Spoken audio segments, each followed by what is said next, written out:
வணக்கம் மக்களே, எனக்கு ஒரு சூப்பரான ஒரு லீஃப் கிடச்சிது. இந்த லீஃப் எதுக்கு நான் எடுத்துகிட்டு வந்தேன்னா, இதில் ஒரு பிரயோஜனம் இருக்குது மக்களே. இதை பாருங்க, இங்கே லீஃப் இந்த மாதிரி இருக்குல்ல, இந்த இடத்துல நிறைய இது மேலே ஒரு செடி வளருமாங்க. பாருங்க, நான் ஆல்ரெடி வீடியோவில் ஒரு வாட்டி இந்த செடியை காமிச்சிருப்பேன். இது இலையிலேருந்து வந்த சின்ன செடி. நான் எங்கள் அண்ணன்கிட்ட இருந்து வாங்கிட்டு வந்தேன். அதோட ஒரு பெரிய லீஃப் வாங்கிட்டு வந்தேன். அதுதான் இது. இது நான் இன்னைக்கு தான் வச்சிருந்தேன்.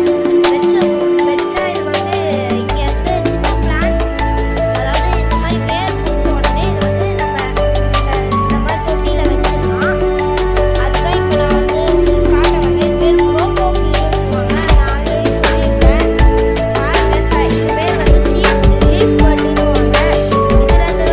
இதுலேருந்து தான் நம்மளுக்கு புது பிளான்ஸாக வரும்போது பாருங்க, இதில் ஒரு இலை வந்தால் அந்த இலையிலேருந்து இன்னொரு இலை வரும், அந்த இன்னொரு இலையிலேருந்து இன்னொரு இலை வந்துட்டே இருக்கும். இது அடுத்த ரீப்ரொடக்ஷன். இது லீஃப் ப்ரொடக்ஷன் அப்படின்வாங்க. அதாவது இது ஒரு மாடிஃபிகேஷன் ஆஃப் லீஃப் அப்படின்னு சொல்லுவாங்க. அதுதான் இந்த பிளான்ட்டு. இந்த பிளான்ட்டை பற்றி அடுத்து பார்ட் 2 வரும். இது இங்கெல்லாம் செடி வளர்ந்ததுக்கு அப்புறமா நான் ஒரு பார்ட் 2 போடுறேன். இது என்னோட யூடியூப்லேயே செகண்ட் வீடியோ. ஓகே மக்களே, அப்போது நம்ம அடுத்த வீடியோவில் சந்திப்போம். பாய்.